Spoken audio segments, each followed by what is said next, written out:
안녕하세요. 보령시 지속가능 발전대학에 올해도 기후변화와 관련된 강의를 하게 된 이상신입니다. 아마 몇 년째 이렇게 강의를 들으시는 분들도 있을 것 같고 올해 처음 들으시는 분도 있을 것 같아요. 주로 저는 기후변화, 환경과학 등에 대해서 이렇게 강의를 했었던 것 같고, 제가 매년 아쉬웠던 게 기후변화 얘기 중에 아주 많은 부분이 있는데 이 생태계에 관련된 얘기들을 조금 에너지와 관련해서 같이 좀 해보고 싶었습니다. 그래서 올해는 간단하게 기존에 했던 우리 기후변화에 대한 얘기들을 조금 빨리, 왜 제가 이 생태 얘기를 하는가에 대해서 말씀을 드려야 되기 때문에 좀 빨리 얘기를 하고, 그 다음 생태계와 에너지 순환 뭐 이런 거에 대한 얘기들을 조금 하도록 하겠습니다. 올해는 예기치 않게 이런 상황이 맞닥뜨려서 직접 뵙지 못하고 이렇게 영상으로 뵙게 되었습니다만, 그, 제 기억으로는 뭐 작년도 그랬고 재작년에도 그랬고 가서 이렇게 강의를 할 때 재미있게 반응도 해주시고 질문도 해주시고 그래서 기억이 좀 많이 남는 것 같습니다. 하지만 올해는 그런 걸 보지 못해서 좀 아쉽고요. 이 강의를 듣고 우리 그 기후변화와 생태 환경에 대한 그 생각들, 그리고 무엇을 해야 될 것인가에 대한 고민, 이런 것들을 좀 같이 해주셨으면 네, 반갑고 감사하겠습니다. 네, 영상을 갑자기 내려서 당황하셨을 것 같은데요. 네, 영상을 계속 보면 이게 큰 얼굴 계속 보고 이렇게 부담스럽지 않습니까? 네, 그리고 강의 자료도 좀 가려서 실제 강의는 그 강의 자료만 보고 이렇게 말씀드리도록 하겠습니다. 우리가 보통 그 기후변화 그러면 제가 이 부분은 매년 말씀드렸던 것 같은데요. 먼저 기후가 뭐냐에 대한 생각들을 좀 하셔야 됩니다. 기후랑 기상이랑 헷갈려 하시는 분들이 많이 있어요. 그래서 기후 기상에 대해서 제가 이제 설명드렸던 게 사람을 비유해서 좀 많이 설명을 드렸는데, 기상은 이렇게 그때그때 나타나는 짧은 시간의 어떤 그 현상들이거든요. 그래서 이런 현상들은 뭐 소나기가 온다 그러면 소나기를 잠깐 피해 있을 수도 있어요. 사람으로 치면 기분이죠. 그래서 기분은 어떻습니까? 누군가 기분이 안 좋다면 잠깐 피해 있거나, 그리고 기분을 뭐 이렇게 좀 그때그때 어떤 사람은 변하는 기분은 대응하기가 좀 쉽습니다. 그나마. 하지만 기후는 긴 시간에 넓은 지역에 장기간에 걸친 그런 그 것들을 얘기를 하고요. 이게 사람으로 치면 성격인데요. 성격은 어떻습니까? 네, 태어나면서부터 성격이 결정되어 있는 것 같더라고요. 애기들도 보면 다 틀리지 않습니까? 우리도 태어났더니 온대기후대에 태어났다라는 거죠. 하지만 어때요? 기후도 서서히 변합니다.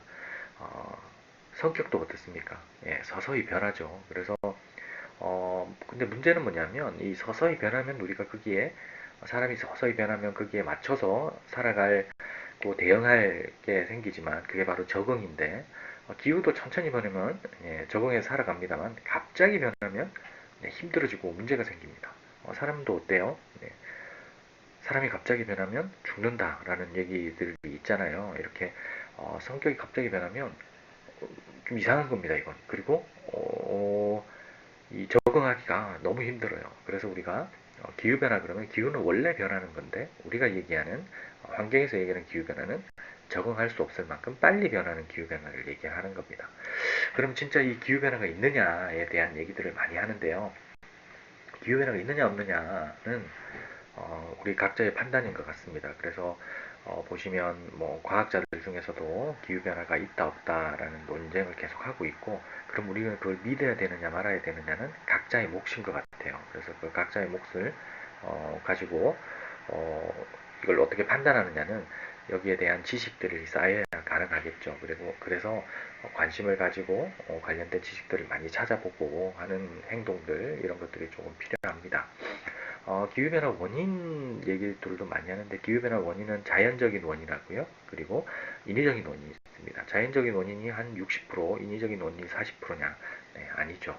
이건 그 우리가 이제 이해하기 쉽게 그렸던 거고요. 사실은 많은 연구들에서 보면 인위적인 원인들은 아래 보시는 것과 같이 이런 연구들처럼 극히 뭐 없는 것처럼 보인다. 인위적인 원인이. 근데 우리가 왜 이렇게 기후변화를 인위적인 요인들을 좀 없애기 위해서 노력을 하느냐. 바로 우리 아시죠? 오존 구멍, 오존홀이라고 하는 그 원풀이 대표적인 기후변화의 그 현상 중에 기후 시스템을 변화시킨 것들인데요. 이게 오존홀 우리 90년대 제 기억으로는 한 중반, 뭐 초반 이때였던 것 같은데 오존 구멍이 커지면서 우리가 큰일 날 것처럼 그랬어요. 그래서 그때 하는 게 뭐냐면 전 지구적으로 CFC, 염화불화탄소, 뭐 우리 쉽게 말하는 프레온가스가 주범인 다가 아니라 주범인 것 같다였고요.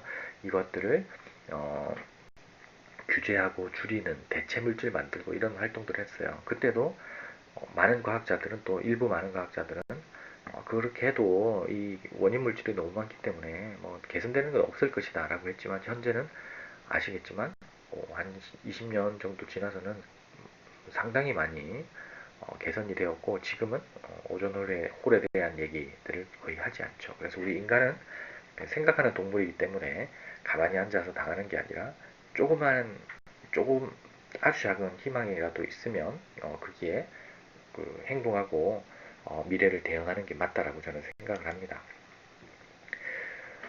온실가스 아마 다른 강의에서도 했었기 때문에 온실가스는 이렇게 6개뿐이 없느냐 아니고 프레온가스처럼 온실가스도 우리 오존홀의 원인 물질처럼 온실가스 기후 변화를 일으키는 원인 가스도 상당히 많은 게 작용을 합니다. 온실기체 중에 가장 많은 게 수증기예요. 근데 우리가 왜 이 6개만 관리하느냐? 바로 인위적으로 급격하게 늘어난 것들 중에 상당량을 많은 양을 차지하는 부분 그리고 어느 정도 우리가 밝혀낸 것 과학적으로 것들을 관리하는 거죠.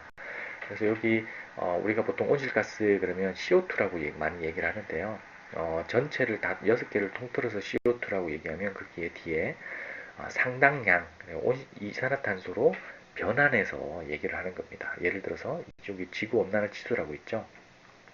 이 이산화탄소 1톤이 지구온난화에 미치는 영향이 있다면 만약에 메탄 같은 경우는 1톤이 이산화탄소 21톤에 영향을 미친다는 거예요. 그래서 메탄 1톤은 이산화탄소 상당량으로 변화를 하면 21톤이 되는 겁니다.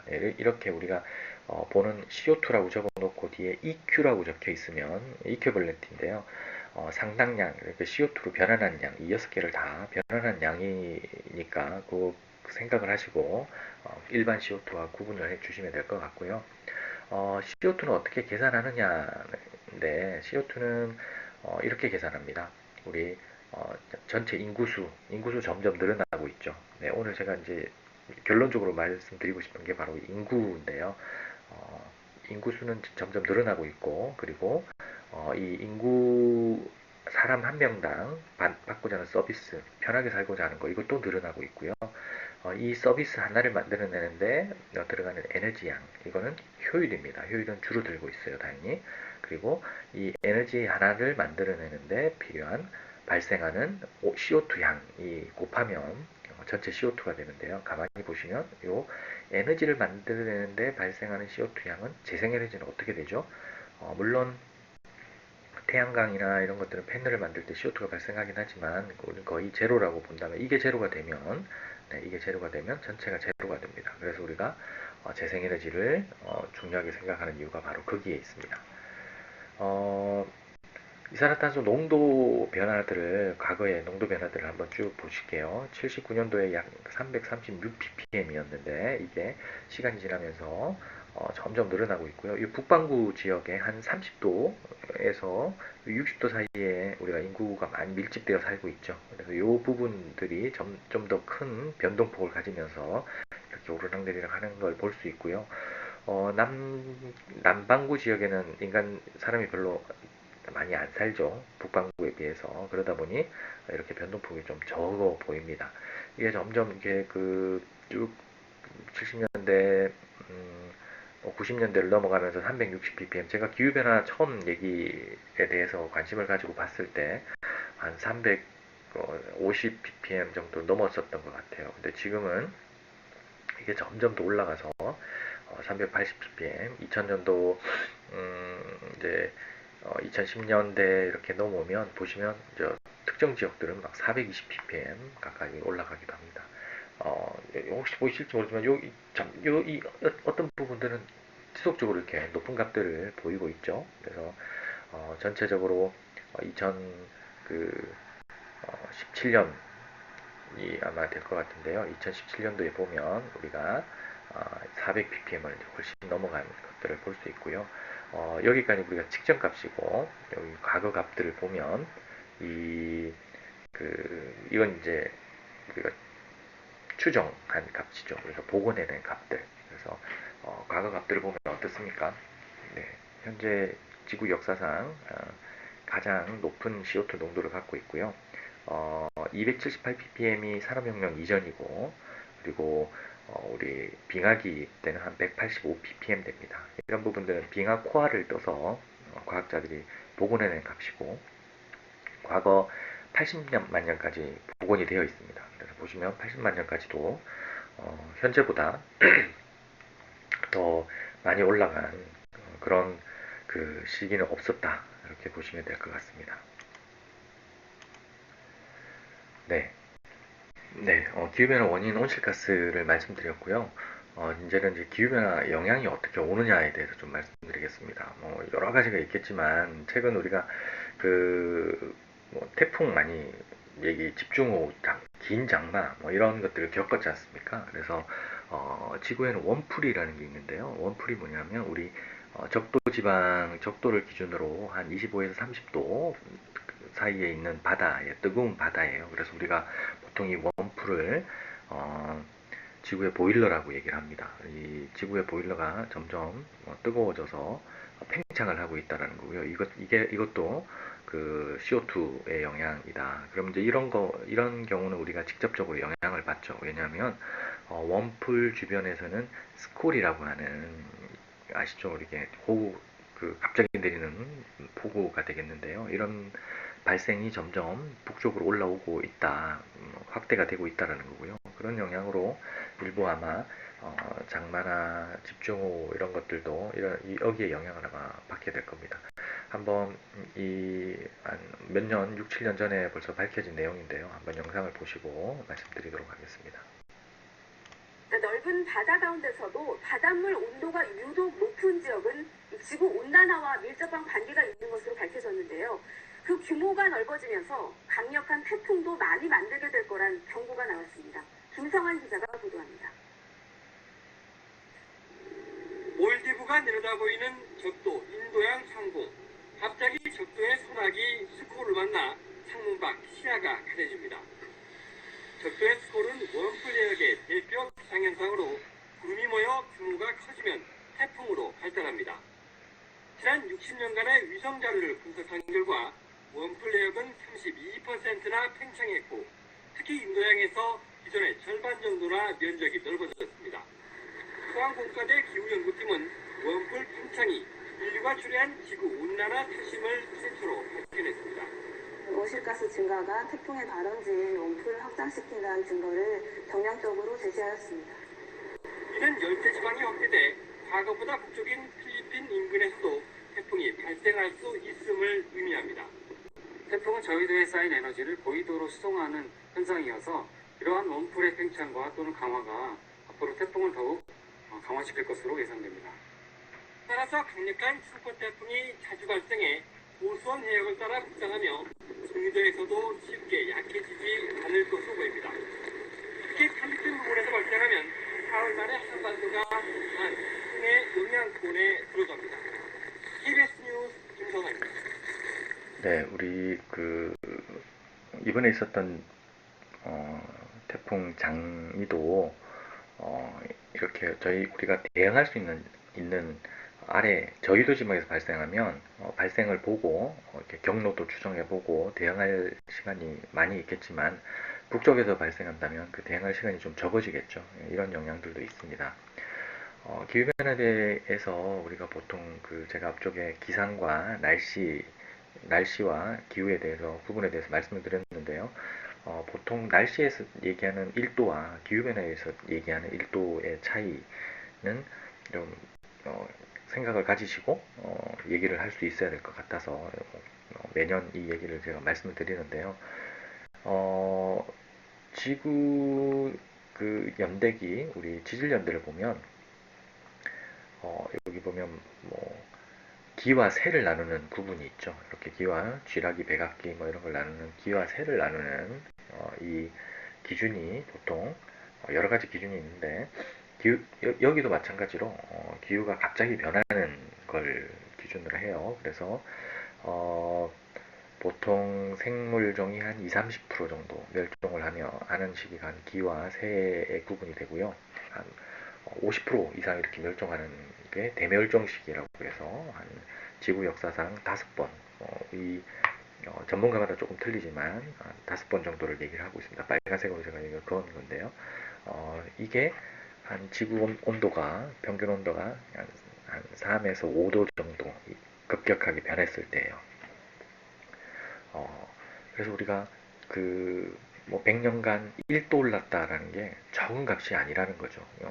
이 기와 세를 나눌 정도로 기후가 빠르게 변하고 여기에 적응을 못하면 살아남지 못하게 되는 겁니다. 그래서 우리가 기후변화에서 말하는 1도의 의미를 좀 알고, 그리고 날씨에서 얘기하는 오늘 아침 최고 기온 뭐 이런 거와 구분해서 좀 보셔야 될 것 같고요. 기후변화를 대응하는 곳에는 보통 우리가 이제 기후변화 대응한다 그러면 어딘가에 대응을 한다라는 표현과 똑같이 쓰이는데요. 어떤 일이나 상태에 맞춰서 태도나 행동을 취하는 것들을 대응이라 그러는데, 기후변화 대응에는 두 가지가 있습니다. 여기 기상청 기후변화 교육 자료에 활용되는 그림인데, 여기 보면 공기 중에 연기가 자욱해서 고민하는 원시인이 있어요. 네, 바람이 자기 쪽으로 부니까 당연히 힘들겠죠. 기후변화 대응에는 완화가 있습니다. 완화는 줄인다. 우리 완화시킨다 있잖아요. 네, 증상을 완화시킨다처럼 줄이는 겁니다. 그래서 공기 중에 연기의 양을 줄이려고 애쓰는 원시는 이제 완화 행동을 하는 겁니다. 그래서 이렇게 굴뚝을 막을 수도 있고, 연료를 연기가 덜 나는 것으로 만들 수 있고, 이런 것들이죠. 여기 보면 온실가스를 줄이는 거, 이게 이제 완화가 되겠고, 그리고 또 하나는 온실가스가 늘어나면 연기가 자욱하면 살기 힘드니까 어떻게 또 적응해서 살아갈 것인가에 대한 부분이 되는데요. 이 원시인은 뭘 택했냐면 이사를 택했습니다. 연기가 오지 않는 곳으로 갔네요. 근데 우리는, 인간은 지구를 떠날 수 없기 때문에 기후변화가 오면 어떻게 적응해 갈 것인가에 대한 학문도 꽤 이제는 얘기를 많이 하고 있습니다. 이쪽에 보면 이제 완화 영역이 되겠고, 이쪽이 적응 영역이 되겠는데요. 여기 보시면 어떤 행동들은 완화 적응에 동시에 도움이 되는 행동이 있겠죠. 나무 심기, 나무를 심으면 온실가스를 저감해주고, 그리고 기후변화로 인해서 산사태나 이런 것들이 강해지게, 폭우나 이런 것들이 와서 산사태가 나게 되는 걸 좀 막아주고, 이런 게 양쪽에 다 이로운 행동들이 되겠고요. 또 반대로 어떤 행동들은 방해가 되는 행동들이 있습니다. 예를 들어서 우리 기후변화 적응을 위해서 무더위 쉼터 운영을 하죠. 무더위 쉼터는 바로 뭡니까? 우리 에어컨을 켜놓고 쓰는 곳입니다. 그렇게 되면 이 적응 쪽에서는 적응 행동이지만 완화, 온실가스를 줄이는 거, 전기를 쓰면 에너지를 쓰고, 에너지는 뭡니까? 온실가스를 배출하기 때문에 방해가 되는 영역들, 이런 것들이 있어요. 그래서 어떤 것들이 기후변화 완화 영역이고 적응 영역인지를 좀 구분을 해 보시는 것도 좋은 하나 방법이고요. 또 하나는 우리가 기후변화 완화와 적응을 어디에 더 집중해야 될 것인가. 물론 전 지구적으로 보면 완화에 더 집중해야 됩니다. 근데 여기 보시면 제가 정리를 조금 해놨는데요. 바로 기후변화 적응은 직접 온실가스는 전 지구적으로, 내가 이렇게 온실가스를 많이 배출하면 전 지구적으로 피해를 시간을 가지고 오지만, 적응은 내가 적응에 대한 대비를 해놓지 않으면 지금 당장 영향을 받을 수도 있습니다. 그래서 우리는 기후변화 하면 항상 온실가스 감축, 완화 얘기들을 많이 하고 있는데요. 적응에서도 관심을 가지셔야 된다라는 겁니다. 우리나라는 기후변화 적응에 대한 체계를 아마 전 세계에서 가장 잘 갖추고 있다라는 나라입니다. 그래서 법률에서도 기후변화 적응에 대한 계획을 수립하고 이행을 하고 평가를 하게끔 되어 있고, 우리 충청남도도 그렇고 보령시도 그렇고 기후변화 적응 대책이라는 걸 만들어서 5년 동안 어떻게 우리 지역 사회를 잘 적응하게끔 만들어 갈 것인가에 노력을 하고 있어요. 여기 보면 적응 분야는 여러 분야, 우리 모든 분야가 다 망라되어 있습니다. 그래서 건강, 재난재해, 농업, 산림, 생태계, 물관리, 해양수산 뭐 이런 부분들이 다 포함되어 있고요. 오늘 제가 좀 얘기하고 싶은 부분이 바로 이 생태계 부분입니다. 그래서 생태계 부분에 대한 적응을 왜 해야 되는지에 대해서 환경부터 시작해서 좀 설명을 드리도록 하겠습니다. 우리가 환경하면 이제 환경 오염 많이 말씀을 하시죠. 그래서 이 오염 물질에는 분해성 오염 물질이 있고요. 분해되지 않는 비분해성 오염 물질이 있습니다. 분해성 오염 물질이 오염물이 되려면 자연에서 분해하는 속도가 환경 유입 속도보다 크면 오염 물질이 안 되지만 지금 여기 그림에서 반대로 환경에 유입되는 속도가 더 커버리면 이제 오염이 쌓이게 되는 거죠. 그리고 비분해성 물질은 적게 배출하거나 아니면 제거하거나 이런 방법들밖에 없습니다. 그래서 우리가 우선 환경 오염에 있어서 이 분해성 오염물질과 비분해성 오염물질 중에 어떤 걸 써야 되는지 아마 잘 구분이 가실 텐데 고민을 좀 해보시면 될 것 같고요. 또 하나의 이제 환경 문제는 자원 고갈에 대한 문제가 있습니다. 네. 이 천연 자원에는요, 대체 불가능한 자원이 있고, 대체 가능한 자원이 있어요. 대체 가능한 자원은, 이 안에도 재생 불가능한 자원이 있고, 재생 가능한 자원이 있습니다. 그래서 우리가 보통 대체 에너지라고 하면 다 좋은 에너지라고 알고 있는데, 대체 에너지 중에 재생 불가능한 에너지로 대체가 되면 좋지 않습니다. 그래서 우리가 말하는 대체 에너지에는 재생 가능한 대체 에너지를 찾아야 된다는 거고, 대체 불가능한 에너지 중에 이제 태양 에너지는 우리가 어떻게 할 수 없고요. 오늘 얘기하고자 하는 존재하는 생물체, 생물의 종 이런 것들은 이것도 대체를 못해요. 그래서 이 부분에 대해서 제가 좀 얘기를 좀 많이 하려고 합니다. 이걸 얘기하기 전에 우리 그 에너지 흐름을 좀 얘기를 해야 될 것 같은데요. 우리는 환경계 안에 살고 있죠. 그래서 이 환경계 안에는 여러 또 개가 있는데 그 중에 우리는 경제 시스템을 가지고 살아가고 있습니다. 그러면 보시면 환경계 안에 있는 것들은 대부분 이제 예전에는 다 환경재였어요. 환경재. 그래서 자라나고 그리고 이게 죽으면 다시 자연 그 환경계로 돌아가서 순환 시스템을 타서 앞쪽에 말씀드렸던 그 분해성 오염물질의 분해 속도보다 적게 이렇게 환경이 유지가 됐었는데요. 지금은 그렇지 않죠. 근데 우리가 경쟁이라는 걸 만들고 쓰다 보니 이 에너지가 예를 들어서 우리 나무를 베서 연필을 쓴다고 생각해 봅시다. 그러면 우리 환경계에 그냥 나무가 서 있으면 이 나무는 환경제입니다. 근데 내가 목적을 가지고 베는 순간 이렇게 경제 시스템 안으로 들어오게 되고요. 그냥 가져갈 수 있습니까? 가지치기 뭐 이렇게 운반하기 쉽게 하겠죠. 그럼 그 남는 건 어디다 갖다 버리죠? 바로 네, 이렇게 환경계로 다시 버립니다. 이게 우리가 말하는 폐기물이고요. 공장에 가져와서 또 다듬고 하면 또 무수히 많은 폐기물이 생기죠. 그래서 또 버리고요. 환경계로 결국에 내가 이 상품이라는 걸 사서 이제 씁니다. 다 쓰고 나면 몽당 연필은 어디로 또 버립니까?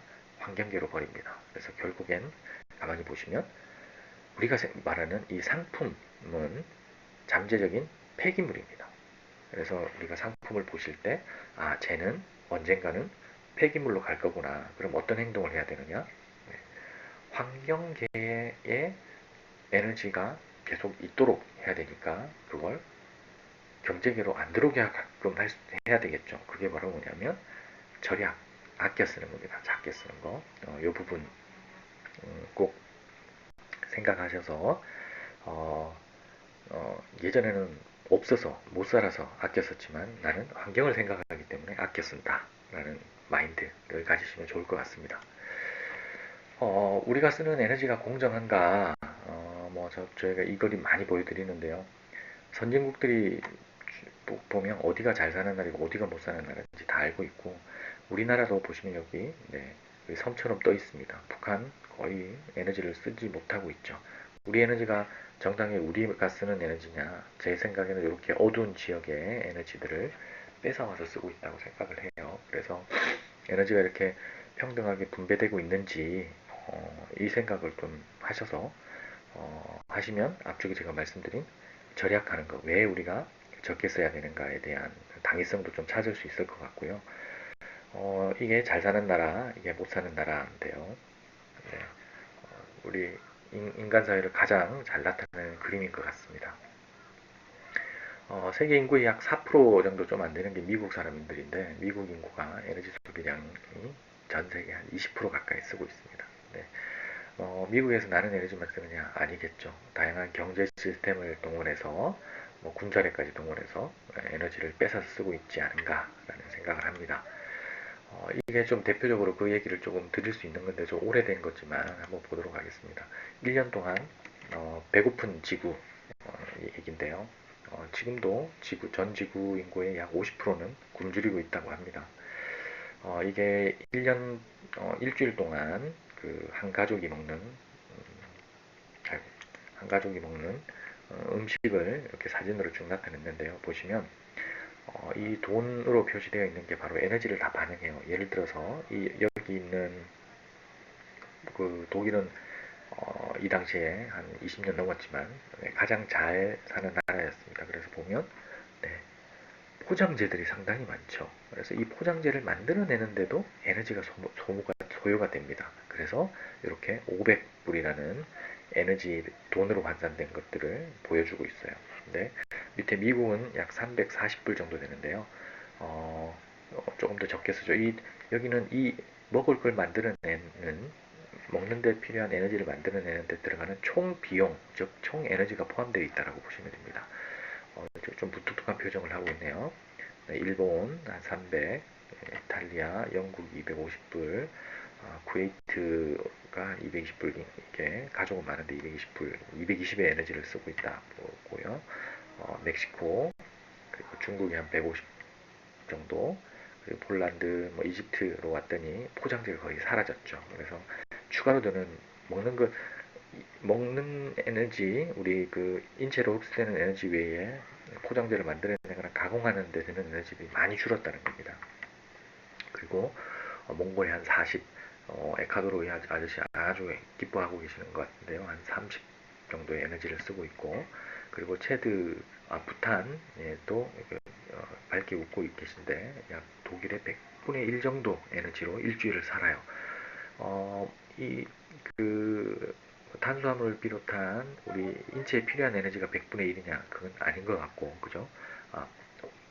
독일이 100배냐? 그건 아닌 것 같고, 바로 가공하는 경제 시스템 내에서 무수히 많은, 우리가 앞쪽에 제가 말씀드린 폐기물로 가야 될 에너지들이 많이 포함되어 있다. 이렇게 보시면 됩니다.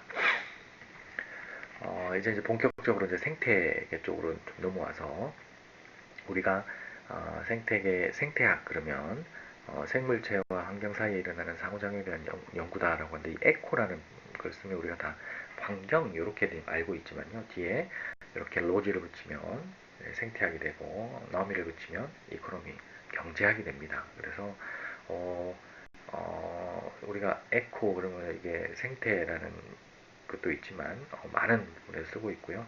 생태계를 우리가 바로 개는 시스템이거든요. 이 에코 시스템이라고 합니다. 그러면 자연과 이 에코시스템, 생태계를 좀 구분을 하셔야 될 것 같은데요. 자연은 우리 주변에 있는 강물질, 영양소, 물, 산소, 이런 것들을 주고 자연이라고 그러고요. 여기에 이제 생물을 포함시켜서 보면 이걸 바로 에코시스템이라고 그럽니다. 그래서 생물에는 생산자, 분해자, 영양분, 에너지, 여기 이제 에너지의 흐름이 있거든요. 그래서 생태계에 존재하는 모든 것들은 에너지의 흐름과 화학적 순환 과정을 통해서 상호작용을 하고 있다라는 거고, 결국엔 이 생태계를 움직이는 에너지는 어디서 오냐면 태양에서 온다라는 겁니다. 에너지의 흐름을 좀 보시면 우리가 초등학교 때부터 배웠던 먹이 그물, 먹이 사슬, 먹이 피라밋 이런 것들이 에너지의 흐름을 나타내는데요. 여기 먹이 피라밋에 보시면 여기 제일 아래층에 있는 이것들을 우리가 뭐라고 그랬습니까? 생산자라고 그랬거든요. 그래서 이 생산자가 왜 그러냐면 그 태양으로부터 오는 에너지를 에코시스템, 생태계 내에 그 있는 많은 그 개체들이 쓸 수 있는 에너지로 만들어내는, 생산해내는 역할을 하는 게 생산자입니다. 지금은 어떠냐면 태양광 패널이나 이런 것들로 기술에 의해서 일부 생산을 이제 인간들도 하고 있긴 있죠. 근데 문제는 이게 제가 빨간 바로 좀 표시를 했는데 뭐 이건 표시할 수 없어서 저기 끝까지 나와 있는 걸로 보시면 됩니다. 생산자가 만들어낸 이 생산 에너지가 다음 1차 소비로 넘어가는데 어느 정도 넘어가느냐. 네, 많이 줘도 한 10% 정도 된다라는 거예요. 그래서 이 총 생산량 중에 이 생산자도 호흡도 해야 되고 자손도 만들어내야 되고 하니까 어때요? 많은 에너지를 쓰거든요, 직접. 그래서 요 순생산량만 다음으로 넘어갑니다. 1차 소비자도 마찬가지고요. 1차 소비는 운동까지 해야 돼요, 그죠? 그래서 위로 올라가면 갈수록 기하급수적으로 네, 이렇게 줄어듭니다. 그래서 이 먹이 단계, 먹이 사슬이 3차 소비자 이런 것들까지 이상 잘 올라가지 않는 이유가 바로 여기 있습니다. 에너지의 양에 대한 얘기였고요. 이 생산력은 앞에 제가 설명드렸듯이 에너지 흐름의 척도를 말씀하는데 1차 생산력은 제가 뭔지 말씀드렸고요. 1차 순생산력 얘기 뭐냐면 아까 호흡이나 이런 것들을 빼고 이제 그 동물로 넘어가는, 식물에서 동물로 넘어가는 양입니다. 이 양이 바로 뭐냐면 우리 생태계 내에 개체수를 제한하는 요소로 작용을 합니다. 제가 아까 말씀드렸듯이 많이 쳐도 한 10% 이상 되지 않는다라는 거고요. 이걸 딱 하면 아마 느끼셨을 텐데 바로 인간이 어때요? 농사를 많이 지으면 네, 많은 사람이 먹고 살 수 있듯이 그 생태계의 생산자, 토지가 바로 뭐냐면 우리 위쪽에 있는 그 개체수를 제한하는 요인들이 되는 겁니다. 제가 설명드렸듯이 에너지는 올라갈수록 어떠냐면 기하급수적으로 쓸 수 있는 게 줄어들었죠. 근데 독성 물질은 반대로 네, 체내에 축적이 되어서 위로 올라가면 갈수록 많이 늘어납니다. 물론 그림을 제가 일부러 이렇게 반대로 그렸지만 각 그 경로마다 조금씩 틀립니다. 우리가 그 참치 얘기를 많이 하죠. 참치 자주 먹으면 좀 몸에 해롭다 이런 얘기들을 많이 하는데 바로 이 독성 물질의 참치가 그 바다의 상위 포식자이기 때문에 그래요. 그래서 이 독성 물질들이 이렇게 체내에 있기 때문에 뭐 중금속 이런 것들이 많아서 몸에 해롭다인데요. 중금속 체내에 축적됩니다. 표현이 그렇지만 우리 일반적인 영양분은 체내로 들어오면 대부분이 다 그 배출을 해요. 근데 독성 물질은 여기에 비해서 많은 양이 체내에 흡수된다는 겁니다. 그래서 참치를 진짜 자주 먹어도 될까요? 아예 먹지 말아야 될까요?는 한번 고민을 해보시고요. 저는 이렇게 생각합니다. 독성 물질이 나이를 먹으면 내가 죽을 때까지 축적돼서 이게 그 뭐 여러 가지 요인들 중에 내 생명이 닿을 때 독성 물질이 그 총량을 넘지 않으면 괜찮지 않을까라는 생각을 좀 가지고 있어요. 네, 이건 좀 농담이었습니다. 자연의 개체군을 우리가 이제 종다양성이라고 그러는데요. 자연에는 생물 자원으로의 경제적 가치, 생태학적 가치, 문화적 가치, 생명과학적인 가치를 다 우리 가지고 있어요. 근데 우리가 한번 얼마 전에 신종플루 왔을 때 타미플루라는 게 발견이 되었고 그 타미플루는 어느 누구도 생각하지 않고 있었던 건데 우리가 먹는 많은 약이나 이런 것들이 화학적인 방법보다 뭐 은행나무에서 추출한 이런 얘기 많이 하지 않습니까? 생태계에서 오는 것들이 많이 있습니다. 그래서 경제적인 가치를 이게 어떻게 될지 몰라요. 언제든지 로또를 맞을 수 있는 경제적 가치를 가지고 있습니다. 그래서 생물종 다양성 생태계를 우리가 다양성을 유지해야 된다, 멸종을 막아야 된다, 이런 것들이 바로 이런 가치들 때문에 경제로도 가치가 있기 때문이다, 이렇게 볼 수 있고요. 복잡한 생태계가 더 중요한가로 말할 때는 아마 이 비디오를 한번 보시면 될 것 같아요. 다양성의 필요성과 인간이 간섭을 할 때, 여기 지금 유기농법이라는 게 생각해보면 예전에는 농약으로 우리 해충이라는 것들을 관리했지만 이렇게 오리라든지 우럭이라든지 이게 어때요? 논에 우리는 농업이라는 건 하나의 종만 인간이 필요해서 개만 키우려고 합니다. 근데 이렇게 살짝 다양성을 조금 넣어주면 또 생산력이 늘어나기도 한다라는 거죠. 그럼 한번 요 영상은 제가 재작년인가 한번 보여드렸던 것 같은데 한번 다양성이 왜 중요한가를 한번 영상으로 보도록 하겠습니다.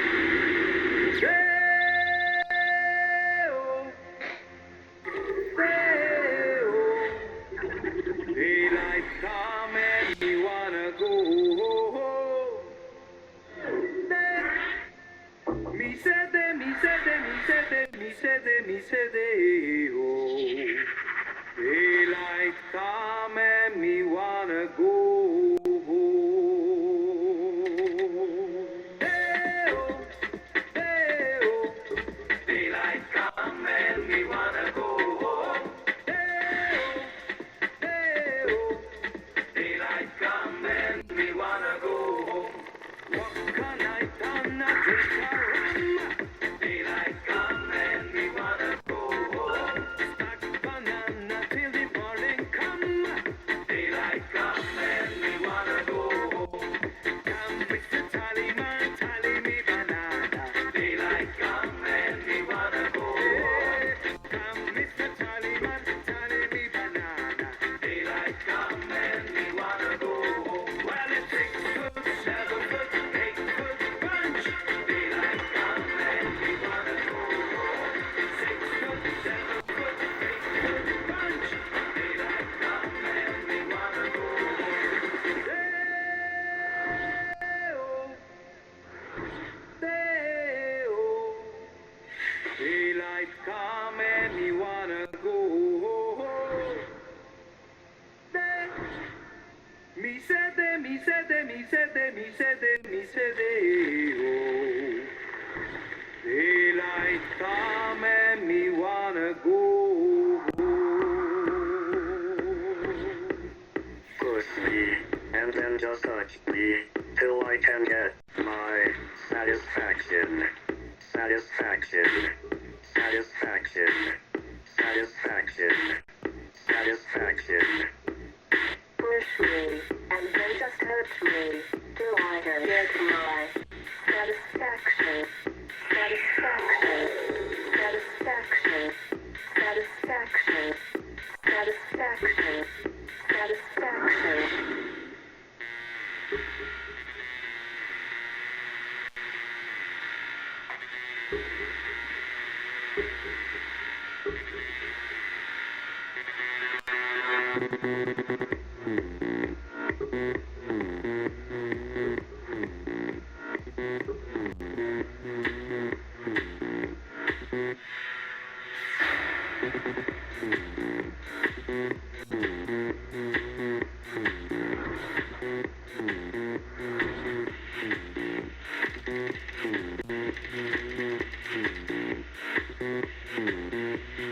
Push me and then just touch me till I can get my satisfaction.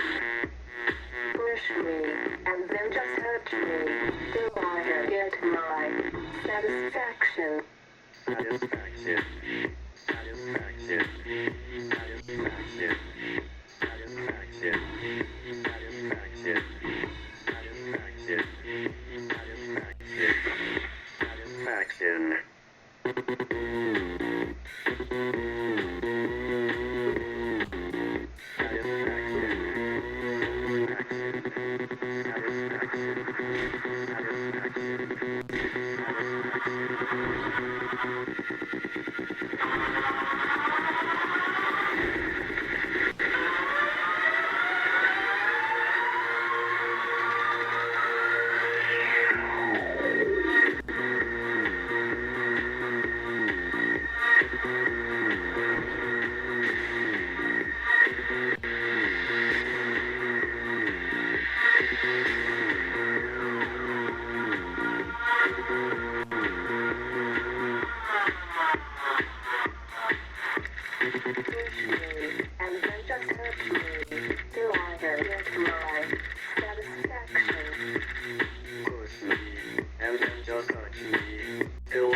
다양성에 대한 얘기를 한번 보셨고요. 다음은 인간이 생태계에 간섭으로 인해서 어떤 영향을 미치고 있는지 보도록 하겠습니다.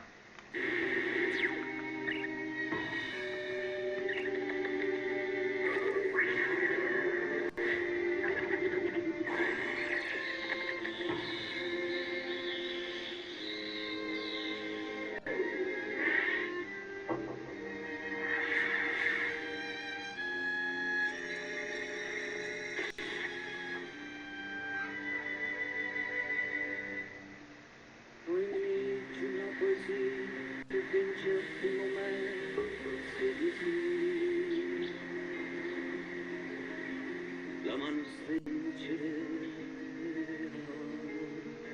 la vita camminarono ancora a trovare conforto tornare presto se sta tornare fuori i tre in compagnia senza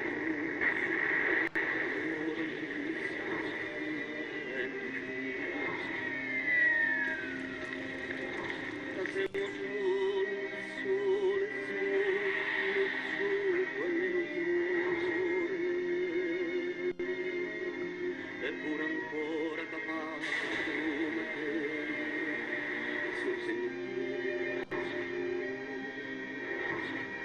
deseo di te di te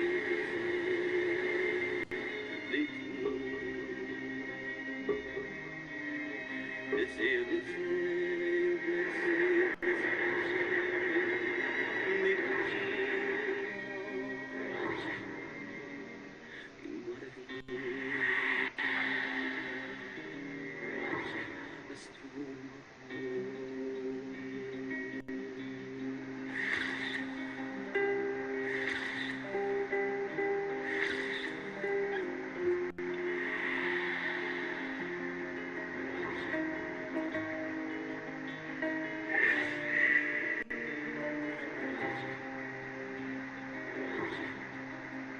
deseo, deseo, deseo, deseo de ti. Deseo, deseo, deseo, deseo de ti.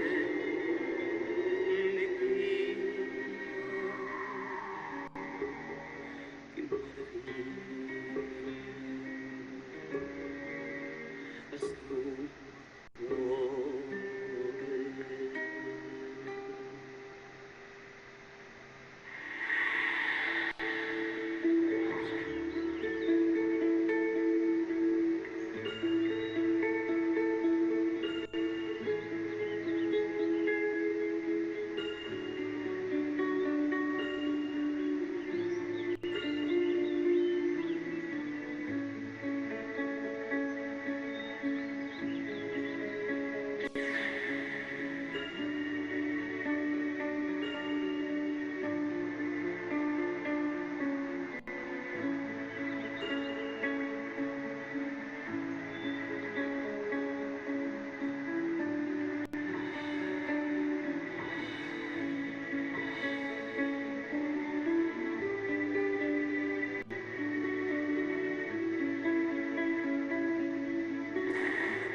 네, 생물 다양성에 대한 그 영상을 봤고요.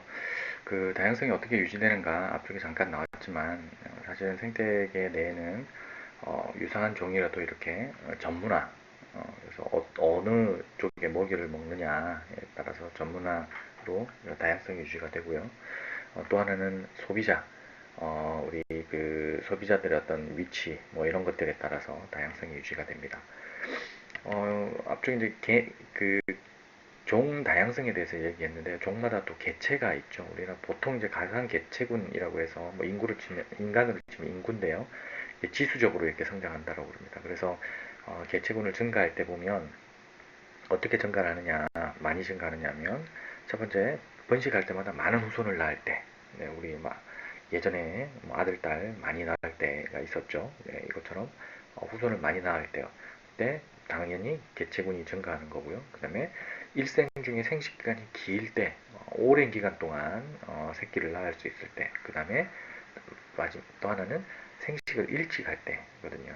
그래서 보통 생식을 일찍 한다. 동물들 보면 뭐 쥐 뭐 이런 것들은 몇 개월 만에 새끼를 낳을 수 있지 않습니까? 이 세 개 중에 그러면 어떤 게 가장 많이 우리 개체 증가하는데 기여를 하느냐인데 몇 번일 것 같습니까? 많이 낳을 때 아니면 쥐처럼 아니 그 동물들처럼 아주 긴 시간 동안 네. 정답은 3번입니다. 생식을 일찍 할 때. 우리 지금 인구가 줄어드는 우리나라 같은 경우인데요. 여러 가지 요인들 뭐 많이 낳지 않아서라고 얘기를 하잖아요. 근데 가만히 생각해 보면 첫째 아이를 낳는 노산이 많아졌다라고 얘기하지 않습니까? 사실은 원인 인구가 줄어드는 원인 중에 우리는 그 1번 많은 노선을 낳을 때 지금 집중해서 우리 그 인구가 줄지 않게끔 노력을 하고 있는데요. 실제적으로는 빨리 일찍 결혼을 해서 어린 나이에 놓게 되면 그 주기가 짧아지죠. 네. 똑같이 두 명을 놓더라도 네. 이게 시간이 지나면 지수적으로 변하기 때문에 이 3번이 그 개체를 증가에 가장 많은 기여를 하는 부분입니다. 우리 인구 문제도 이런 쪽으로 좀 접근을 했었으면 정책도 접근했으면 좋겠어요. 다음은 이제 그 환경에서 아까 말씀드렸던 그 개체들을 환경에서 얼마나 수용해 주느냐인데요. 보시면 예전 이제 그 실험인데 토끼가 자연에 이렇게 살고 있는데 어느 날 여우가 사라졌어요. 그랬더니 토끼가 지수적으로 막 늘어나서 계속 늘어날 것 같았지만 일정 부분 되니까 네, 다시 개체가 떨어졌다가 올라갔다가 우락 내려가다가 특정 지점에서 멈췄습니다. 이게 뭐냐면 그 환경의 환경 수용 능력이다라는 거예요. 근데 지구는 닫혀 있잖아요. 이 그 실험은 어쨌든 열려 있는 그러니까 외부와 일부 왔다 갔다 할 수 있는 게 있어서 가능했던 것 같고 우리가 이게 닫혀 있다면 이 환경 수용 능력을 넘어서는 순간 수용 능력 자체가 확 떨어집니다. 네, 그래서 이렇게 일정 부분에 수렴하는 게 아니라 이렇게 갔다가 이런 식으로 네, 아주 작은 급격하게 줄어들면서 수렴을 하게 됩니다. 이게 바로 우리가 말하는 생태학적 전이인데요. 생태학적 전이와 구분되는 게 인구학적 전이가 있습니다. 인구는 어떻게 되냐면 우리가 배웠죠. 제 기억으로 저는 국민학교를 다녔습니다만 우리 후진국은 피라미드형, 그때는 중진국이라는 표현을 썼습니다. 중진국형 그리고 선진국형 이렇게 얘기를 쭉 했었는데 이제 그 후진국형은 많이 태어나긴 많이 나지만 어릴 때 거의 대부분 죽고 이렇게 생존 기간이 짧은 거. 중진국형은 E형처럼 되어 있는 거. 선진국형은 거의 다 살아남아서 기대 수명 정도 되면 이렇게 줄어드는 걸 이제 우리가 그렇게 불렀습니다. 그래서 여기는 인구를 볼 때는 분포, 생존 가능성, 출산율, 배가 주기 이런 얘기를 하는데 제가 좀 말씀드리고 싶은 건 기대 수명인데요. 우리가 보통 평균 수명이라고 그러거든요. 평균 수명은 사실 틀린 말이고요. 평균 수명은 현재 우리가 죽은 사람들의 평균 값이고요. 사실은 우리가 말하는 평균 수명은 기대 수명입니다. 현재 내가 몇 살까지 살 수 있을지 기대할 수 있느냐 이렇게 불러서 지금 기대 수명이라고 쓰고 있으니까 그 부분 참고하시면 될 것 같습니다. 제가 앞쪽에 말씀드렸던 그 생태학적 전이 아마 생각을 하셨을 것 같고요. 인구학적 전이는 산업사회 이전 단계에서 이제 그 경제가 좋아지면 인구가 폭발적으로 늘어납니다. 그러다가 성장이 둔화돼서 앞쪽에 보셨던 일형처럼 되는 거예요. 그래서 멈추는 거의 이제 그 길을 유지하는 건데요. 우리 대부분의 선진국들은 인구학적 전이를 대부분 완성을 해가고 있는 것 같고 다만 인구학적 전이를 완성하지 못한 국가들은 빈곤이 이제 시작됩니다. 아까 저기 생태학적 전이 기억하시죠? 우리 생태계 수용 능력을 넘어서는 순간 이게 그 개체수가 쭉 줄어들면서 수렴한다라고 제가 말씀드렸잖아요. 이것처럼 인구도 이런 생태학적 전이에 로 갈 여지도 있다라는 거예요. 뭐가 되냐면 우리가 환경 수용 능력 이상의 에너지를 사용하게 되면 그런 미래가 나타날 수도 있습니다. 실제 그 과거들을 보면 고립된 어떤 인간 사회에서는 이런 형태들이 나타나기도 했었습니다. 결국엔 제가 생태학 얘기를 쭉 하면서 마지막으로 환경 수용 능력 말씀드렸고 그리고 인구학적 전이와 생태학적 전이를 말씀드렸는데요.